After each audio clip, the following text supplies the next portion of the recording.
आज हमारे बीच हमारे प्रताप नगर के माननीय विधायक श्री नेगी जी आए हैं। तो नेगी जी, आपका स्वागत है सर हमारे इस अनशन में। और सर बताइए, आप तो सरकार आप विधायक हो इस समय, तो सर ये जो हमारी जो मांगे हैं, जो उपजिला अस्पताल का है, तो मानक अनुसार देखिए हमारा ये उपजिला अस्पताल होना चाहिए नहीं होना चाहिए, सबसे पहले तो हमें ये जानकारी आपसे चाहिए। देखिए, ये उत्तराखंड राज्य का निर्माण उत्तर प्रदेश में भी आपकी आवाज़ थी। पहले मुख्यमंत्री गोविंद वल्लभ पंत जी बने, बहुगुणा जी बने, उसके बाद नारायण तिवारी जी 3 बार बने। लेकिन मंडल कमीशन में उत्तराखंड की उपेक्षा और विषम भौगोलिक परिस्थिति जो राज्य निर्माण का कारण बना। आज 25 साल इस प्रदेश के बने हुए हो गए। कई मामलों में चुनौती बनी हुई है, जिसमें रोजी रोटी, रोजगार, स्वरोजगार, शिक्षा, स्वास्थ्य।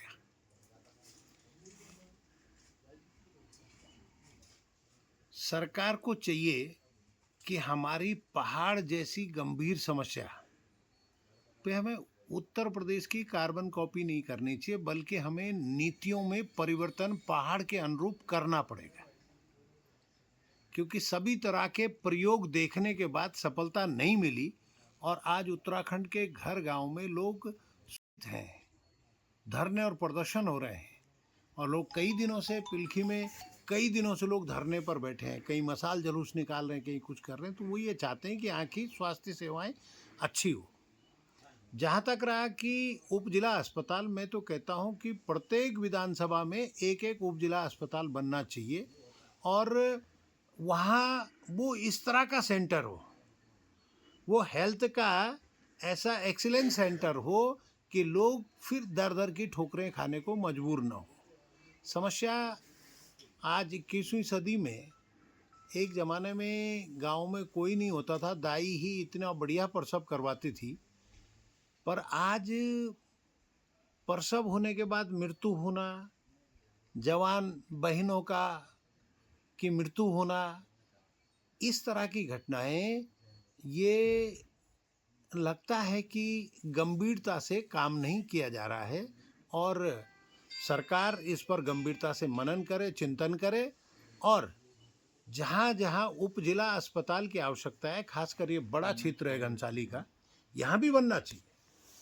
और पता लगा कि यहाँ से रेफर करते हैं तो श्रीनगर भेजते हैं।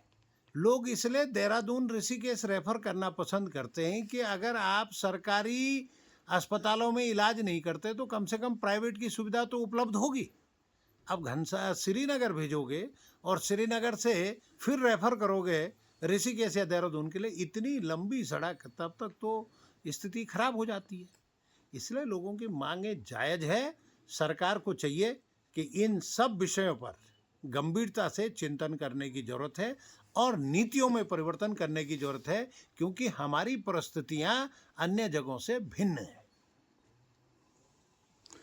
सर विधायक जी, माननीय विधायक जी, अब देखिए स्वास्थ्य मंत्री जी का बयान आता है कि मरीज ढूँढने से नहीं मिल रहे हैं, और आप भी सरकार के आपके भी वहाँ पे विधानसभा में हो, तो इस तरह का जो बयान है, उसके बाद हमारे पास सीएचसी है, वहाँ पर एक डॉक्टर अपॉइंट है, दूसरा एक डॉक्टर है, वो भी नियमित नहीं है, वो भी कभी यहाँ से निकल जाते हैं कहीं। अब देखिए हम धरना पे बैठे हैं, तो ये अभी शिव प्रसाद भट्ट जी को यहाँ पे भेजा गया है। क्या पता कल हम धरना ख़त्म कर देते हैं, हम दोनों धरना ख़त्म हो जाते हैं, उसके बाद शिव प्रसाद भट्ट वापस जो वहाँ पे जो माननीय स्वास्थ्य मंत्री जी के क्षेत्र में चले जाते हैं। इस पे आप क्या कहना चाहते हो? देखिए, मैं प्रतिपक्ष का विधायक हूँ। सवाल हमेशा सत्ताधीशों से किया जाता है और जिनकी जिम्मेवारी भी है। हमारा काम तो चेताने का है, जगाने का है। ये बयान काफ़ी दिन पहले का धन सिंह रावत जी का आया, तो हमको भी ये बयान कुछ उटपटांग लगा। हमने भी कई जगह फ़ोन किया कि कहाँ कहाँ डॉक्टर कितने हैं, तो पता किया कि कई अस्पतालों में ये बॉन्ड वाले डॉक्टर आए, कुछ दिन रहे, कुछ ने तो नौकरी छोड़ दी और कुछ ने बॉन्ड पूरा करके ट्रांसफ़र करा लिया। इधर उधर चले गए, लेकिन इससे हमारी व्यवस्था नहीं सुधरने वाली। हमको मैंने कहा कि कुछ ऐसी नीति बनानी पड़ेगी जो पहाड़ के परिप्रेक्ष्य में हो, जिससे यहाँ डॉक्टर भी रुके, स्वास्थ्य सेवाएं अच्छी हो, और फिर लोग काहे के लिए यहाँ से पलायन करेंगे। अगर हमको सुविधाएं मिल गई तो लोग यहाँ रुकेंगे। तो धन सिंह जी को भी चाहिए कि बयान से काम चलने वाला नहीं है, उन्हें चाहिए कि यहाँ के परिप्रेक्ष्य में वो ऐसी नीति बनाए कि डॉक्टर पहाड़ में चढ़े और लोगों को स्वास्थ्य लाभ मिले। सर, आजकल ऐसा है जैसे स्कूलों की ऐसी हालत हो रही है, स्कूलें तो बंद करने के लिए सरकार पहले तैयार हो रही है कि चलो यहाँ पे छात्र संख्या नहीं है, बंद कर रहे हैं। लेकिन इन ऐसे अस्पतालों में जो दुर्गम क्षेत्र है, जैसे हमारे घनसाली है, यहाँ पर इतनी आबादी है, लोग इतने केसेस आ रहे हैं। पूरे उत्तराखंड में जो अभी हमारे जो सीएमओ हैं, उनका कहना है कि 150 डिलीवरी इनके महीने में इस वाले पीएचसी पिलखी में होती है। तो यहाँ पे ये जब इनको पता है कि भाई इतनी डिलीवरी होती है, उसके बाद भी ऐसी हालत है, लोग सीएचसी में नहीं जाके पीएचसी में अपना वो प्रसूति बहनें आ रही है यहाँ पर। तो ये अगर सीएचसी में अगर डॉक्टर हो जाते तो शायद पीएचसी में ना आते हो। तो ये सारी चीज़ें हैं। और मैं एक बात कहना चाहूँगा, क्योंकि जो हमारा ये क्षेत्र है, तो यहाँ पे जो टीएचडीसी का मेरा एक सुझाव है सर, कि टीएचडीसी से हमें जो हमारे घनसाली क्षेत्र है, प्रतापनगर क्षेत्र है, जहाँ से लोगों को नुकसान हुआ है, अपना जो देख रहे हो डूब क्षेत्र भी है, तो मेरे हिसाब से तो वहाँ पे अगर बिजली इनको फ्री हो तो क्या ये एक प्रस्ताव रखा जा सकता है? देखिए, पहला बिंदु आपका है कि पीएससी में प्रसूता बहनें आती हैं। आपकी पीएससी ऑन द वे है, और निश्चित तौर पे इसमें बड़ी मात्रा में प्रसूता बहनें आती होंगी, और अगर उनको इलाज नहीं मिलता है तो ये यहाँ से नई टिहरी या श्रीनगर इस तरह से भेजते हैं। हमारा कहना है कि उन्हें अगर आपको भेजना भी तो नई टिहरी से वो देहरादून की तरफ जाएंगी, तो उनको अगर सरकारी में नहीं इलाज मिलेगा तो प्राइवेट में भी दिखा सकती हैं। दूसरी बात रही कि शिक्षा, स्कूल बंद हो रहे हैं। सरकार को चाहिए, मैंने फिर दोबारा कह रहा हूँ, कि पर्वतीय राज्य के परिप्रेक्ष्य में हमको अपनी नीतियों में परिवर्तन करना पड़ेगा।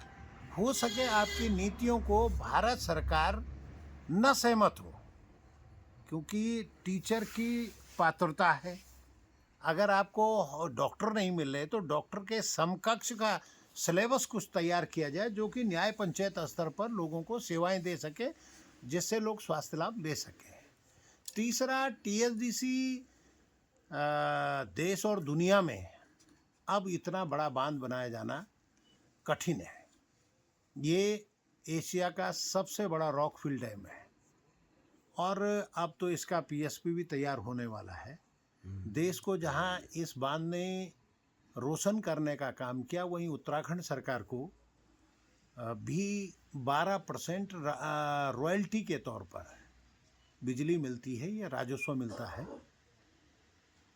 लेकिन बांध बनने के बाद जो रवैया टीएचडीसी का, जो रवैया सरकारों का है, वो टिहरी बांध के प्रभावित और विस्थापितों को चिमटे से छूने को तैयार नहीं है। सबसे बड़ी समस्या, ये बांध 150 साल तक रहेगा।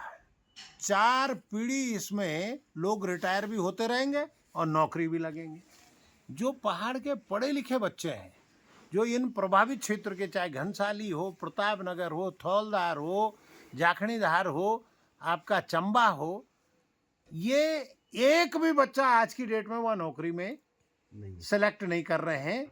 तो भाई ये किस तरह का, मतलब जिन लोगों ने योगदान दिया उनके साथ ये किस तरह का दुर्व्यवहार है। मेरे क्षेत्र की एक सड़क है डोबरा से मोटना, वो दैवीय आपदा से इतनी बुरी तरह वॉश आउट हो गई कि उसकी सरफेस भी उखड़ गई। अगर एक गाड़ी आगे जाती है तो पीछे से दूसरी गाड़ी नहीं जा सकती। कई मोटरसाइकिल और स्कूटर एक्सीडेंट हो गए।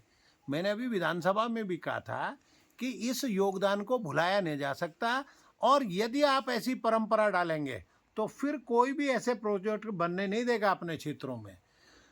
जहाँ तक सवाल बिजली का है, बिजली तो मिलनी चाहिए। जिन लोगों ने बिजली को पैदा करने में इतना बड़ा योगदान दिया है, उन लोगों को बिजली तो मिलनी चाहिए।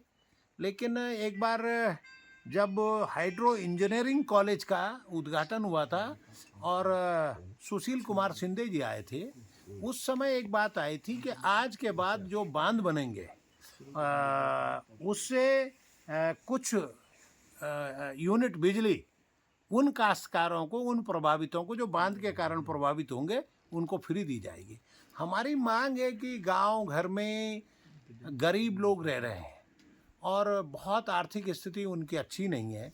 खेतीबाड़ी पे ऐसा प्रश्न चिन्ह लग गया पहाड़ों में कि सुअर जो है बहुत बड़े आलू के खेत को 2 मिनट में रौंद दे रहा है। बाघ और भालू का इतना डर हो गया कि स्कूल जाने वाले बच्चे भी चिंता रहती गार्जियनों को कि घर सुरक्षित आएंगे कि नहीं आएंगे। रात में बूढ़े माँ बाप शौच और पेशाब करने से डरते हैं, कैसे जाएंगे। इस तरह की घटना हो गई। इसलिए बिजली प्रभावित क्षेत्र की जनता को मिलनी चाहिए। धन्यवाद माननीय विधायक जी, प्रतापनगर से आप देर रात हमारे साथ यहाँ पर धरना स्थल जो पिलखी में है, आप हमारे सहयोग के लिए आए, आपका बहुत बहुत धन्यवाद सर। धन्यवाद। जय हिंद।